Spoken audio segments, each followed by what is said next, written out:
des poubelles. Ce ne sont pas des bouts de cadavre.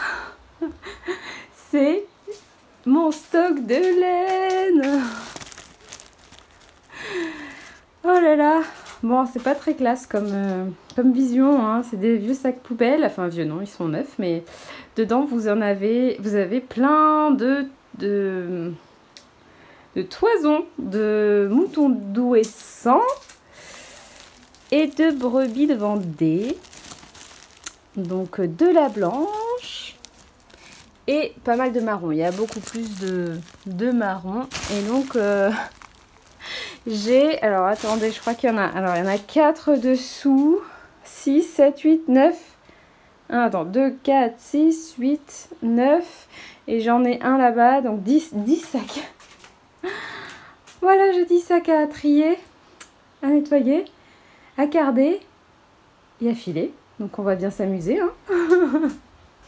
Je suis trop contente et ouais. On est allé ce matin en fait, peut-être que je vais vous mettre face cam, ce serait mieux. C'est mieux pour vous de me voir plutôt que je filme les sacs poubelles. Donc avec ma tricotine Catherine, coucou si tu passes par là, ce matin on est allé récupérer des toisons chez son voisin, chez un de ses voisins, qui a plein de moutons et de brebis, notamment des moutons d'Ouessant et de Vendée. Et je crois qu'il en a une autre et je me souviens plus. Il faudrait que je te demande, Catherine, si tu te souviens toi. Eh bien, la dernière fois, Catherine, quand elle l'a rencontré, elle lui a demandé s'il était d'accord pour me donner quelques toisons pour que je puisse les travailler. Et il a accepté. Donc, il a attendu ses moutons la semaine dernière. Et donc, on allait les récupérer ce matin, toutes ces toisons.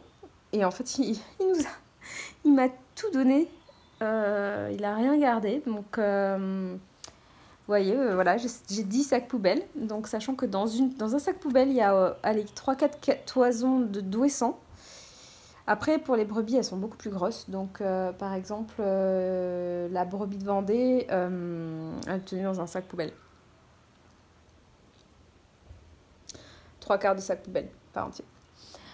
Voilà, d'ailleurs je vais m'attaquer à celle-là, là tout de suite. Je me suis mis en tenue de combat pour affronter la chaleur de l'extérieur. Et je vais aller trier tout ça, j'ai trop hâte. Là je la regarde, elle est trop belle. Voilà, je vais vous faire une petite vidéo. Vous allez voir, elle est magnifique. Magnifique cette toison. Et voilà. Et qu'est-ce que je voulais vous dire ? Bah, c'est tout, j'ai trop hâte de commencer à trier tout ça. Et je suis vraiment trop heureuse qu'il ait accepté de m'offrir tout ça. J'ai hâte de pouvoir aller jusqu'au bout et de lui offrir quelque chose de terminé. Alors, on avait pensé avec Catherine que je le file et qu'elle tricote d'ailleurs. Donc, bon, après, voilà, il y a du boulot parce que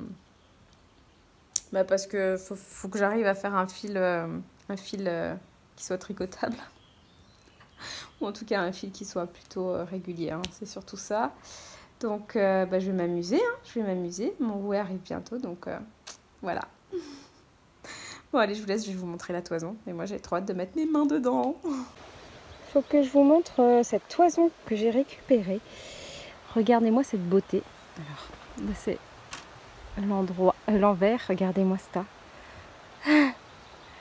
J'adore la couleur. C'est une brebis vendéenne. Elle est magnifique. J'adore. Et alors attendez, là j'ai commencé à la trier un petit peu. Regardez.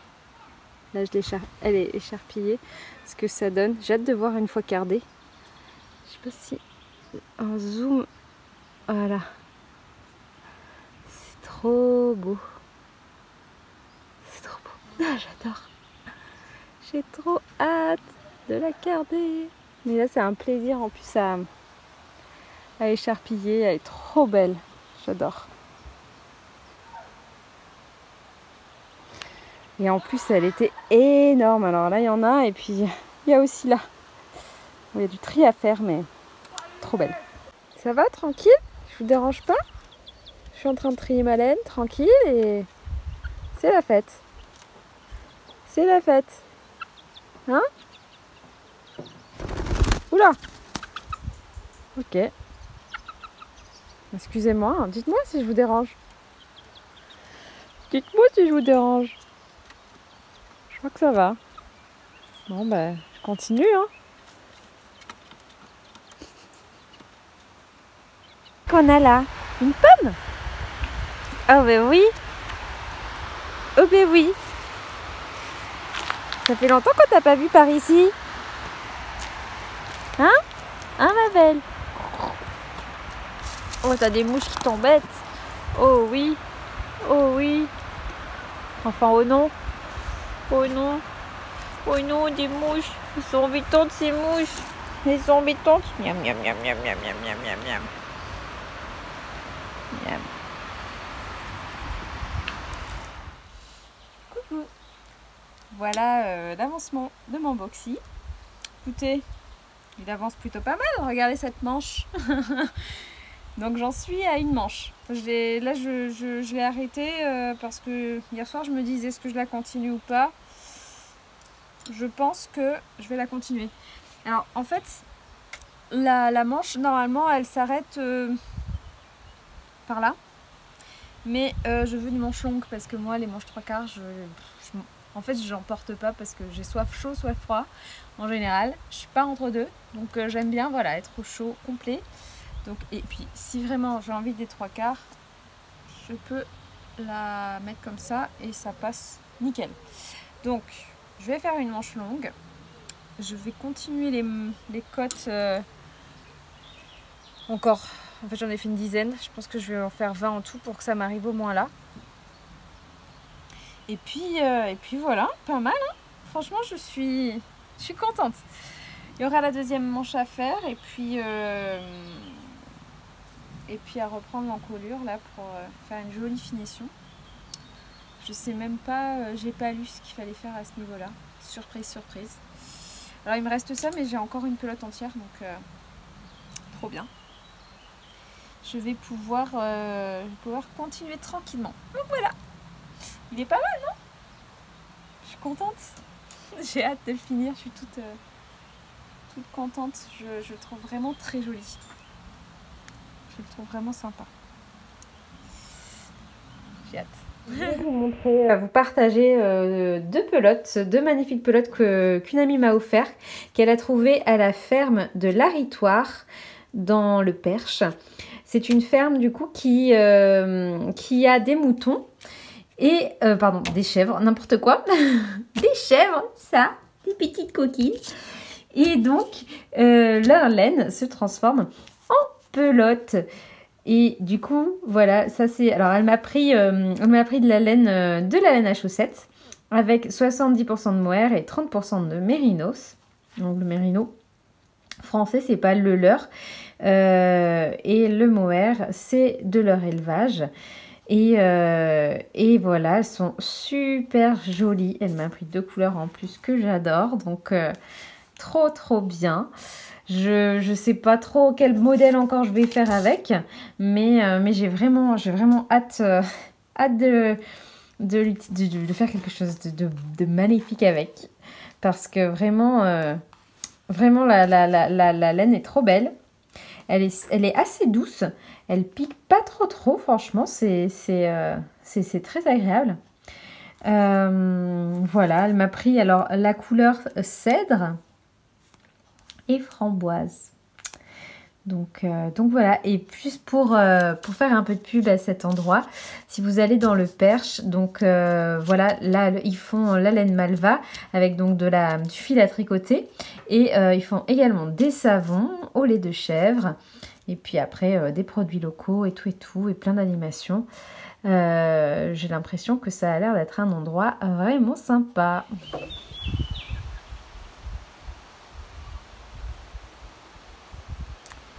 Je voulais vous montrer mon petit séchoir que je viens de réaliser pour faire sécher mes plantes.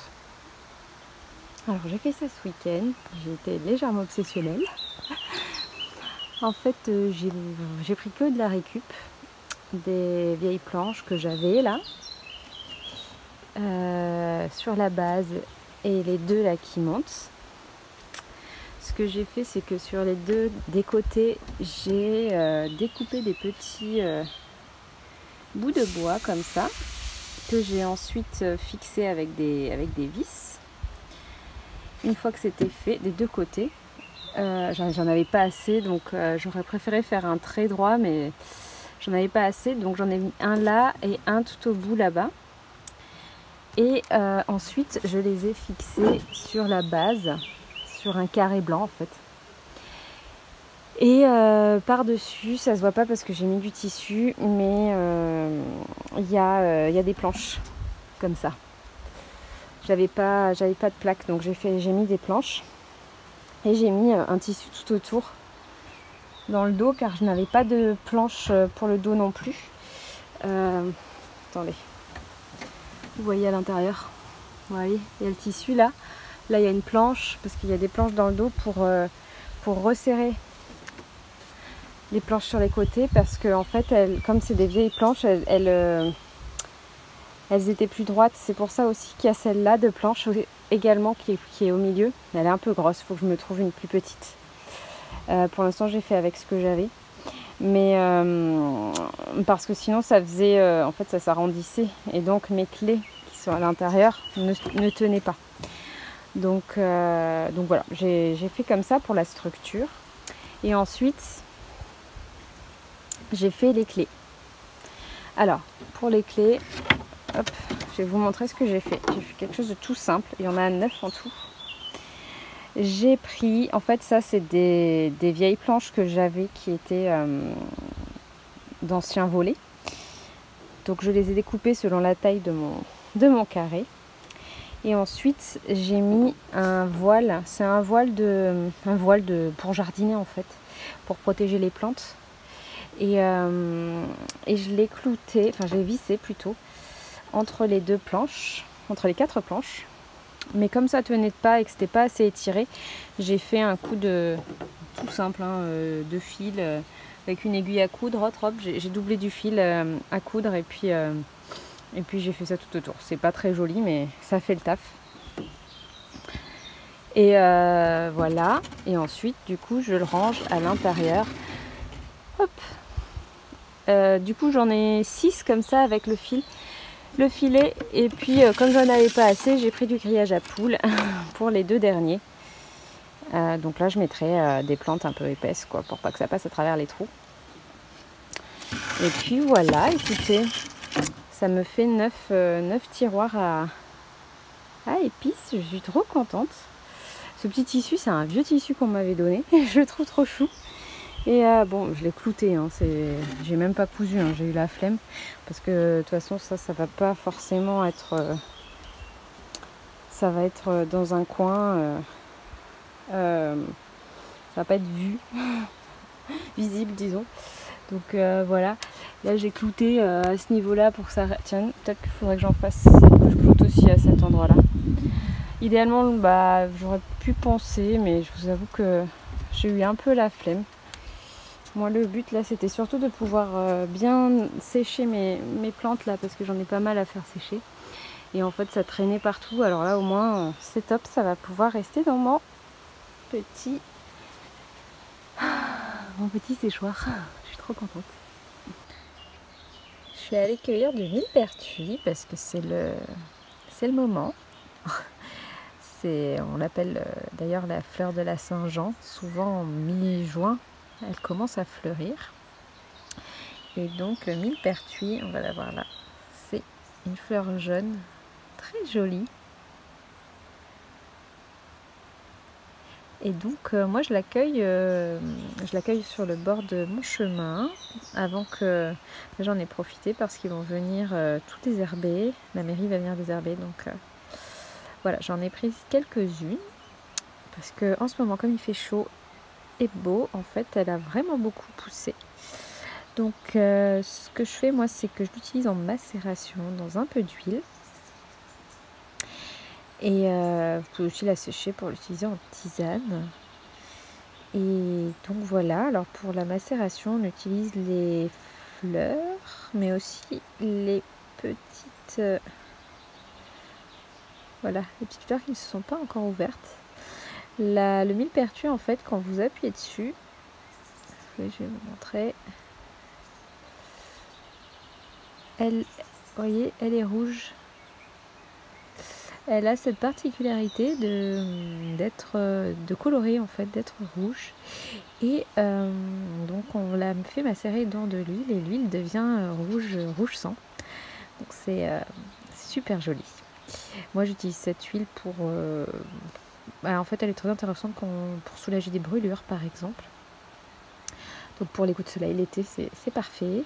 Ou bien quand vous vous brûlez, même au premier degré. Je peux l'utiliser aussi pour des douleurs articulaires par exemple.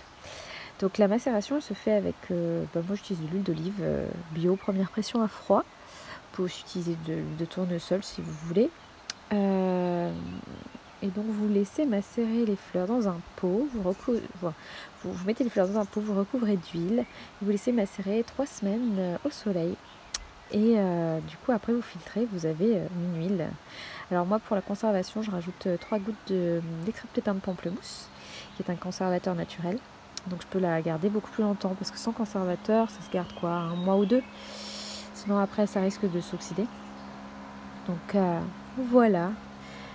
Alors là je les mets par terre comme ça pendant un moment pour laisser fuir les petites bêtes qu'il peut y avoir dedans. Et voilà, là je faisais le tri, je mettais juste les fleurs dedans dans une petite cagette et je laisse sécher quelques heures et après je laisse macérer pour enlever l'eau, pour pas qu'il y ait trop d'eau, que les fleurs donnent trop d'eau dans la macération. Et j'en profite, j'ai cueilli un petit peu du coup d'aquilée millefeuille parce qu'il y en a vraiment plein en ce moment, ça commence à sortir. Et puis voilà, donc il y en avait un peu sur les bords et donc j'en ai pris parce que de toute façon ça va être coupé. Et je suis trop contente parce que c'est assez rare de trouver de la rose. Elle est trop jolie. Et donc, tiens, un petit truc pour savoir si c'est du millepertuis. Vous prenez une des feuilles. Hop, on voit ou pas. Et en fait, vous regardez au niveau de la feuille. Et la feuille est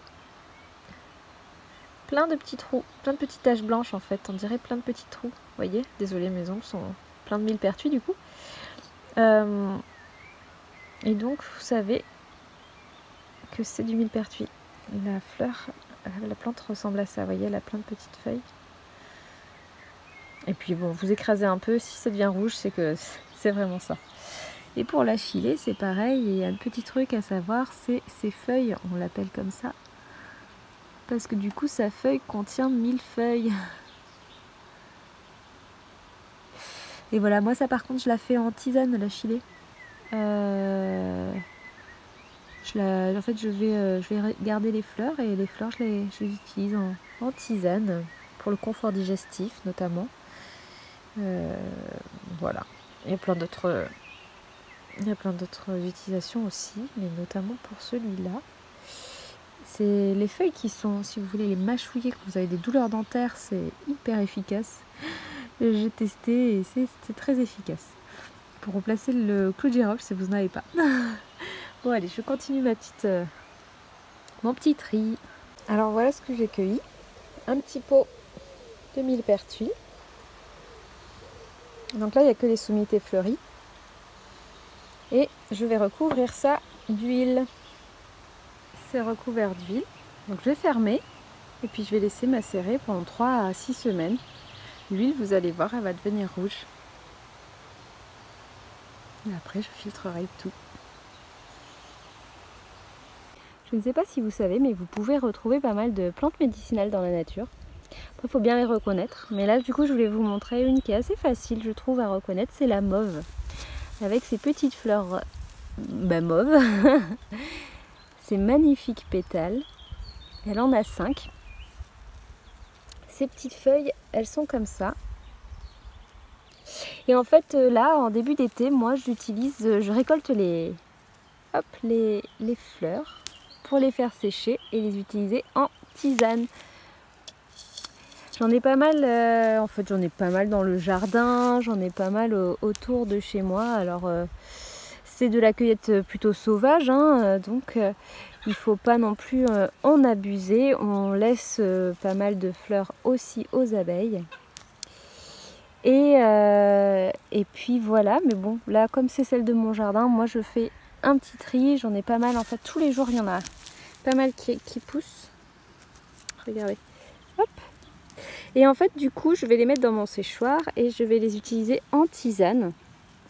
La mauve, de son petit nom Malva sylvestris, elle va être utile pour tout ce qui est troubles digestifs, donc notamment constipation ou diarrhée. Et elle est sacrément utile également en hiver pour tout ce qui est problématique de toux, de gorge, laryngite et tout ça. Moi je l'utilise beaucoup en hiver en fait quand je suis malade, ça aide vachement à calmer ma toux. Et puis elle est tellement jolie, ça donne de la couleur à mes tisanes, j'aime beaucoup, à mes tisanes sèches. Donc voilà, elle est aussi utile pour les aftes si je dis pas de bêtises. Qu'est-ce qu'il y a toi? T'aimes la mauve aussi? Il y en a une qui veut manger de la mauve. Non, elle est à moi celle-là. Tout à l'heure j'étais en train d'en cueillir et qu'est-ce qu'elle fait? Elle vient en récupérer. Elle me fait trop rire quoi. Alors qu'elle s'en fiche. Mais là, parce que je vais en cueillir, allez, oh, tiens, je vais goûter. T'as de la constipation, de la diarrhée? J'ai pas l'impression. Tout à l'heure j'ai vu, ça a l'air d'aller bien. Donc voilà, écoutez, c'était pour vous partager cette petite... Après le millepertuis, là, comme du coup je vous ai parlé du millepertuis il y a quelques jours, mais ça va être dans le même vlog, donc voilà. Je me suis dit tiens, je vais vous leur partager aussi cette astuce sur la mauve parce que c'est vrai qu'on peut la trouver assez facilement et je trouve que c'est une très bonne alliée donc pour l'hiver. Donc voilà, je vous montrerai si vous voulez une fois séchée. Là je vais la mettre dans mon petit tiroir, sur ma petite clé, dans le séchoir que j'ai fait et que vous venez de voir. Et puis voilà. Voilà mon séchoir, je voulais vous le montrer de plus près, avec des fleurs. Par exemple, là, ce sont les feuilles de mauve dont je vous parlais. Alors je les dispose là-dessus et puis elles sèchent plus ou moins vite. Vous voyez là, ça date toute d'hier. Hop. Et là par exemple, ce sont les camomilles d'hier aussi. Et les bleuets. Je sais pas si vous les voyez, le bleuet. J'en ai pas beaucoup des bleuets encore. Voilà. Et là par exemple, on a de la mélisse. Là aussi d'ailleurs. J'ai 3 tiroirs de mélisse. Des petites feuilles. Il me restait que des petites feuilles. J'avais déjà fait sécher les grosses. La mélisse elle est quasiment sèche. Hop. Et là c'est de la menthe par exemple. Alors attendez, celle-là elle est un peu bloquée. Voilà. Là c'est de la menthe. On est arrivé de les bouger un petit peu. Là la menthe par exemple elle est pas encore sèche. Voilà.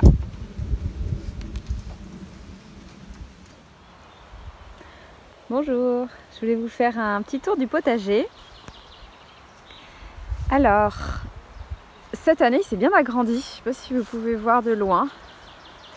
Il fait tout ça. Même il y en a encore un petit carré par là. Voilà, donc j'ai fait pas mal de rangs de patates par ici. Des patates douces également. Et puis à l'intérieur, comme vous pouvez le voir ici, il y a des petites courges. J'ai intégré des courges.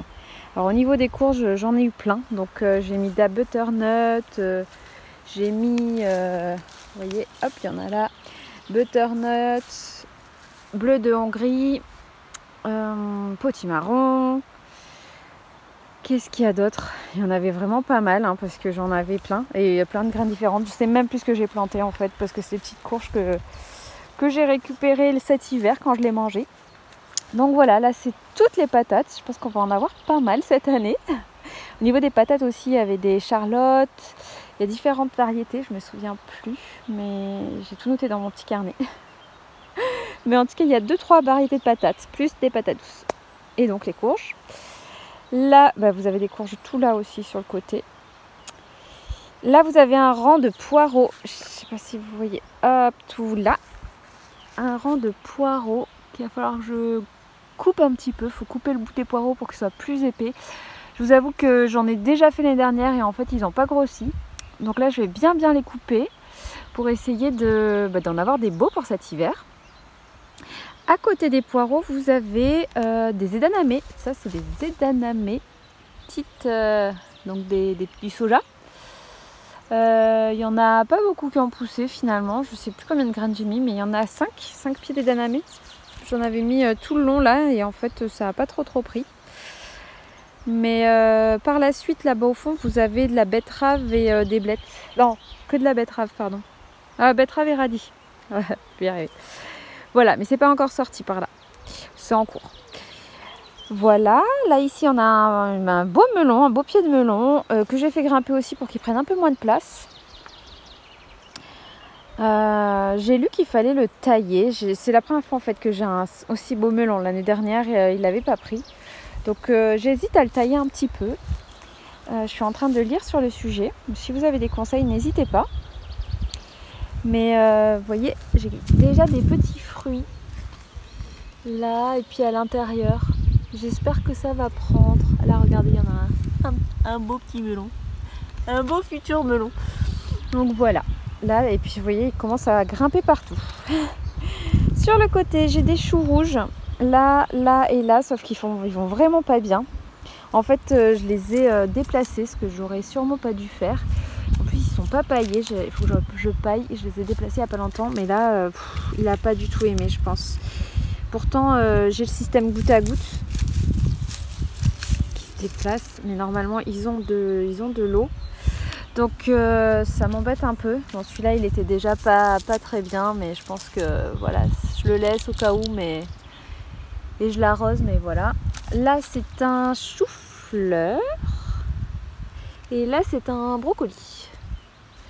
Là, encore chou-fleur. Non, alors je dis des bêtises. Ça, c'est brocoli. Et ça, c'est chou-fleur. Chou-fleur. Derrière, chou-kale. Alors, je sais plus. Chou-fleur aussi, je crois. J'en ai pas mal, les chou-fleurs, en fait. Chou-kale. Là, vous en avez pas mal. Là, ici, vous avez une pastèque qui prend petit à petit. Hein, elle est mignonne quand même. Elle va peut-être pousser. Et puis là, vous avez des choux de Bruxelles, mes amis, parce que j'adore ça. Je sais pas si vous en avez, mais moi, enfin, si vous aimez ça, mais moi, j'adore. Donc, j'ai acheté pas mal de plants. Évidemment, comme j'ai des petits poulets, vous les voyez en train de... Ah ben, tiens. Il m'enlève toujours mes petites... mon petit paillage, là. Je pense que c'est leur lit. Donc, voilà. Ensuite, là, on a betterave et blettes, mais aussi des petites courges hein, que j'ai mis par-ci, par-là. Il y a aussi un pied de tomate qui a poussé tout seul. Mais bon, je le laisse parce que voilà, on n'en a jamais trop des tomates, non? Voilà, la petite betterave et puis des petits bébés blettes. J'en ai pas beaucoup qui ont poussé. Je vais peut-être en remettre dans cette petite parcelle-là. Remettre des graines. Hop. Alors, ensuite, là nous avons un rang énorme de tomates. 2 rangs. 2 tomates de toutes variétés. Je me suis fait plaisir. En fait, je pensais pas que tous mes semis allaient prendre et en fait, ils ont quasiment tous pris.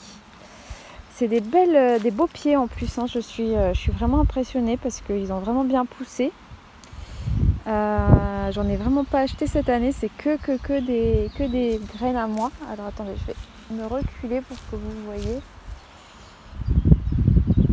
Et en fait, vous avez des tomates roses, des tomates ananas. Il y a quoi d'autre? Et des cœurs de bœuf. Et vous avez également des petites tomates cerises, alors des noirs et des jaunes. Voilà. Donc là c'était les tomates. On recule. Et hop, je vais passer à gauche ici parce que vous avez des haricots verts par là. Alors là aussi les haricots, je suis moyennement contente parce qu'il y a très peu de pieds. Là vous voyez, il y en a. Là aussi, il commence à avoir des petits bébés. Vous voyez? Mais il n'y en a pas beaucoup. Faut que je les fasse grimper d'ailleurs, faut que je m'en occupe. Qu'est-ce qu'il y a toi? Qu'est-ce qu'il y a? Tu vas manger des haricots? Oui voilà, alors entre les poules, les chats et tout ça, les graines en fait elles ont un peu bougé. Et ça fait que j'ai pas beaucoup de pieds qui ont poussé. Donc je suis un peu deg parce que j'adore les haricots verts. C'est votre faute ça, les petits culs. Hein, regardez-les là, à marcher dessus, comme si de rien n'était. Hein? Bon. Bref, ils m'enlèvent aussi pas mal de petites bêtes qui viennent les embêter. Donc c'est un bon équilibre selon moi. Donc voilà, au milieu des haricots, il y a quand même des plants de patates qui ont poussé parce que l'année dernière, j'avais des patates ici. Donc ben voilà, j'ai dû en oublier. Donc ça a fait encore des patates. Faudra que je creuse pour les chercher. Ici, vous avez des fraises. Vous aviez. Là, il y a plein de plants de fraises, mais il n'y en a plus. J'en ai eu plein cette année. Franchement, j'avais acheté que 4 plants de fraises il y a 3 ans et maintenant, il y en a partout. Et j'en ai même enlevé en début d'année. Donc, ouais, voilà, j'ai pas mal de fraises. Ensuite, à côté, là où vous avez la petite poulette, vous avez plein d'aromatiques. Hop, attendez, je vais passer. Plein d'aromatiques, bon, et des orties aussi parce que ça pousse partout, il va falloir que je fasse le tri là-dedans. De menthe, de persil, de ciboulette notamment. Voilà. Par où je vais passer? Je vais passer par là. Ici vous avez des blettes, mais c'est des vieilles blettes. Mes vieilles blettes que je garde pour qu'elles montent en fleurs. Pour qu'elles montent en graines, pardon. Parce que comme ça je vais les récupérer. Vous voyez. Et puis sinon, il y en a encore qui font des petites feuilles. Alors je les coupe, je les mange encore. Et puis voilà. Donc il n'y en a plus beaucoup. Là, cette année, je pense que je vais rien planter ici. Je vais juste... En fait, la terre ici est pas géniale. Donc je vais essayer de travailler ça cet hiver. Et là, il y avait des petits pois et des fèves. Mais là, ça y est, c'est la fin. Vous voyez, il m'en reste un petit peu encore. Là, une fève. Une autre là, mais franchement il n'y en a plus beaucoup. Mais j'en ai pas eu des masses cette année et je pense que l'année prochaine j'en planterai plus parce que vraiment j'adore les petits pois crus comme ça. En fait je les ai tous grignotés comme ça. Et puis les fèves c'est très sympa aussi, un peu long à faire mais très sympa, j'aime beaucoup. Et voilà, j'avais fait cette espèce de gros truc là pour qu'elle grimpe, mais ça n'a pas beaucoup grimpé. Voilà. Là, il y a des pieds de tomates, hein, j'allais les oublier, j'en avais mis 4. C'était les premiers que j'avais sortis dehors. Et puis, commence à avoir des tomates. Alors, je ne sais plus si il faudrait que je note si c'est des tomates ananas ou si c'est des cœurs de bœuf là-dedans. Mais il y a 4 pieds. Oh, pardon, il y a 4 pieds. Voilà. Là, il y a un petit chat. Dans ces 4 petits carrés, il n'y a rien. Je suis en train de... Enfin, si, il y a des blettes qui ont poussé toute seule. Et sinon, il n'y a rien. J'ai fait des petites lasagnes, en fait, pour nourrir la terre. Ici, vous avez des salades qui ont pris cher, là, avec cette chaleur. Pourtant, je les ai arrosées, mais ça a pris cher. Donc voilà, c'est fini pour elles. Je vais quand même les arroser pour voir, mais voilà. Et là, vous avez des oignons blancs que je vais cueillir d'ailleurs. Hein, ça serait bien, quelques-uns ici aussi. Aïe, pardon, je me suis fait mal. Et là, c'est un vieux radis noir. Attendez, je vais vous montrer la tête qu'il a. Qui a fait plein de fleurs et de graines. En fait, ça, c'est des graines de radis. Je les ai laissées parce qu'en fait, ça a fait plein de fleurs. Donc, ça a attiré... les abeilles et tout, donc c'était très bien. Et puis ça faisait un peu d'ombre. Bon là il a complètement c'est complètement affaissé, il y a des graines, mais je vais récupérer les graines et puis Et puis je vais finir par le couper. Mais là, comme cette parcelle, je sais pas trop si je vais peut-être l'utiliser en enlevant les oignons et le radis du coup pour replanter des choses pour l'hiver. Sachant qu'à côté, là, vous avez des carottes. Bon, ça n'a pas beaucoup pris. Là, il y en a une. Là, il y en a aussi un peu. Et des panais. Vous avez un peu un mélange. Puis il y a des mauvaises herbes que je vais retirer. Vous avez également des épinards là qui commencent à monter. Il faut que je les récupère. Et il y en a un autre là-bas d'épinards. Ça a pris... il n'y en a que 3 qui ont pris. C'est un peu dommage. Mais j'en replanterai peut-être. Là, vous avez 2 allées de poivrons. Alors, il y a du vert, il y a du jaune, il y a du rouge. Et ça commence déjà. Regardez cette petite fleur. Je suis trop contente. Ils sont assez beaux les poivrons cette année. Avec la chaleur, ça a bien aidé, je pense. Alors là-bas, il y a quelque chose qui a poussé tout seul. Et en fait, je pensais que c'était un cornichon, mais ça doit être un potimarron. Plus je regarde les plants, plus je sens que c'est un potimarron en fait. Enfin les plants. Le plus il grandit, plus je me dis c'est pas des corniches. Donc j'avais mis le grillage exprès, mais ça ne sert à rien du coup. Donc là vous avez voilà, un potimarron qui prend beaucoup trop de place aussi. Qui a poussé tout seul donc. Ensuite, là, qui grimpe aussi, c'est un concombre. C'est un concombre. Bon là vous avez plein de salades, je vais aller me rapprocher. Là les salades, je me suis fait plaisir cette année, il y a de la batavia, il y en a plein de différentes. Et voilà. Ensuite donc... Oula, une énorme toile d'araignée, je sais pas si vous la voyez. Non, vous la voyez pas. Excuse-moi madame l'araignée, on va passer. Alors, là, vous avez 4 pieds d'aubergines. Alors, les aubergines, j'en ai des violettes et des blanches. Hop. Je sais pas où est-ce que je vais passer. Voilà. Là, vous avez, je crois, un bébé. Attendez. Hop. Voilà. Je crois qu'il y a des bébés aubergines. En tout cas, il y a des fleurs. Donc, là, un petit bébé. Oh, voilà. Déjà un petit bébé. Là-bas, au fond, vous voyez, il y a une petite fleur. Donc, ça va faire sa petite vie tranquillement. Donc, 4 pieds. Ensuite, à côté, j'ai mis des courgettes. Oh là là, elle est énorme celle-là. Donc, il faut que je la récupère. Là, il y en a 2 autres. Là, il y en a une petite qui poussera pas, je pense. Voilà, donc les courgettes vertes, ça va bien. Là, à côté, il y a des courgettes jaunes qui vont très bien aussi. Regardez-moi cette énorme courgette. J'en ai 2 là qui peuvent être récupérées. Donc voilà, trop bien. Derrière, là-bas, il y a 2 autres pieds de courgettes. Un là et un là qui sont vertes aussi. Et là, ce truc qui grimpe partout, c'est des concombres. C'est un énorme pied de concombre. Et celui-là aussi, il fait des beaux concombres. Alors attendez, on les voit à travers les tomates. Ah, c'est rien, je me suis pris une toile d'araignée dans la tête. Alors attendez, je traverse. Et je me baisse pour vous montrer la chose. Vous voyez, un petit concombre. Oh, regardez, il s'était caché lui. Il s'est pas caché du tout, Caroline, ce qui est aveugle. Bon voilà, donc j'ai un concombre à ramasser. Il est beau. Il est beau. Voilà. Et puis je crois qu'au fond... Ah si, regardez, il y en a un autre. Coucou toi. Bon voilà, on est sur du beau concombre cette année. Hein. C'est un peu la folie du concombre, donc je suis trop contente. Qui grimpe et qui embête les tomates d'ailleurs. Bon, je sais pas si vous voyez quelque chose, je suis peut-être trop zoomée. Mais voilà, il y a pas mal de... C'est la forêt ici en fait.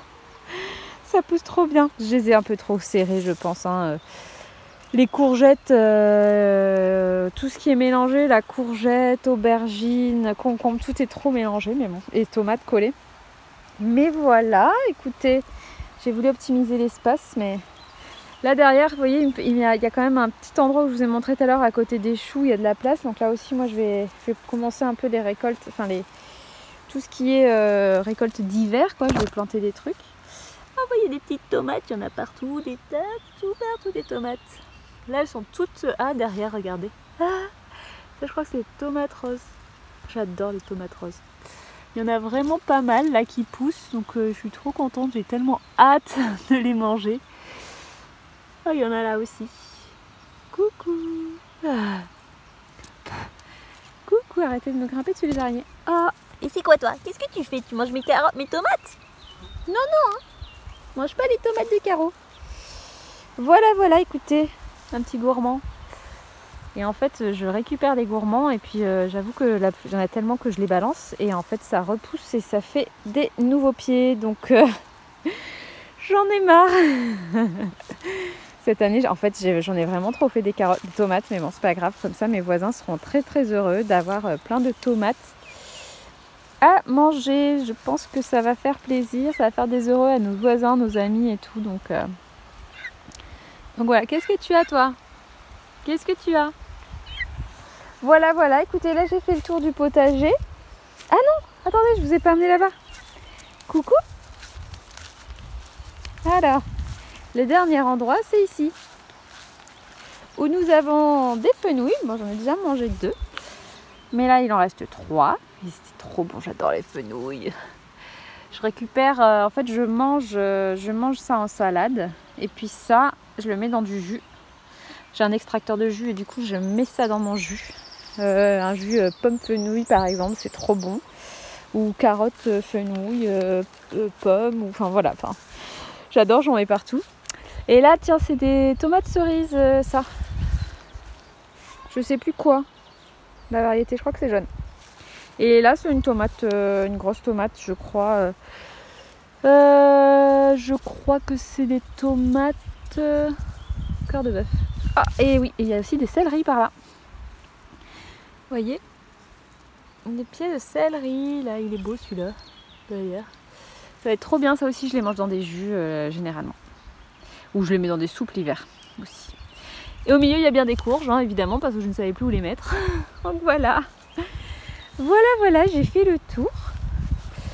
Voilà le potager 2023. Je suis trop contente parce qu'il y a une très belle variété. J'ai planté pas mal de choses. Et ça pousse super bien, donc trop cool. Là j'ai installé du goutte à goutte, je sais pas si vous voyez vous avez vu sûrement, voilà les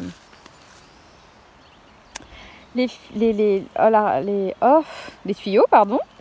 Donc ça marche assez bien. Là pour l'instant je le programme tous les 3 jours pendant 1 heure. Et écoutez, ils ont l'air de bien se porter.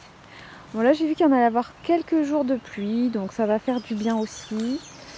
Moi je suis dans le nord, ouest, je suis en Mayenne, donc c'est assez sec là cette année, mais il y a quand même eu de la pluie, donc ça a fait du bien en fait. Depuis qu'il y a eu la pluie, en fait ça a tout changé.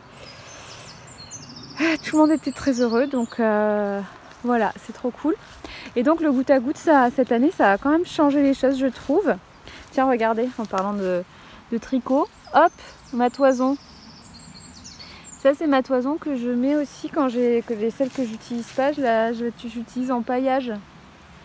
Au niveau des patates, je les ai mises. Puis sinon il y en a un peu à droite à gauche aussi. Mais voilà, ça c'est pas mal. Comme petite astuce. Donc voilà, le système goutte à goutte, j'en suis contente. Je pense que ça utilise beaucoup moins d'eau que l'arrosage. Et puis en plus on en perd moins en fait quand on arrose, surtout en pluie, il y a quand même vachement d'eau qui part dans l'air. Et là avec le goutte à goutte, c'est nickel. Donc j'utilise ça, sachant que j'ai un puits aussi, donc ça aide pour récupérer l'eau de pluie et tout. Et puis j'utilise aussi l'eau de la douche. Bon, ça pour être honnête, je l'utilise pour laver ma toison aussi pas mal, donc je la récupère aussi pour ça. Après ça fait beaucoup d'eau, donc c'est pour ça que je suis contente par rapport à ce goutte à goutte. Voilà, écoutez, oh, je viens de voir qu'il y a une petite framboise par là. Oui, j'ai planté des framboisiers ici, alors bon, c'est encore en plein, faut que je travaille encore cette partie là, mais que je désherbe, et puis je vais peut-être mettre des copeaux au fond, puis il faut que je passe un peu aussi à ce niveau là, parce que ça a bien poussé au niveau du gazon. Donc par ici, ouais, j'ai planté pas mal de framboises, de framboisiers, qui nous fait des belles framboises cette année. Donc on se régale un petit peu avec. J'ai hâte... Oh, regardez, une framboise et une... Allez, focus. Une coccinelle. J'ai plein de coccinelles cette année, c'est incroyable. C'est trop bien. C'est trop bien parce que du coup, j'ai pas beaucoup de pucerons. C'est trop cool. Ah, celle-là, je pense qu'elle est prête à manger. Ah oui, je vais te manger. Voilà, voilà. Bon, non, pas toi. Toi, je te mange pas. Voilà, voilà. Écoutez, je vous laisse. Je vais grignoter cette petite framboise. Trop bonne. Et je vous souhaite... Hop, focus. Une belle fin de journée.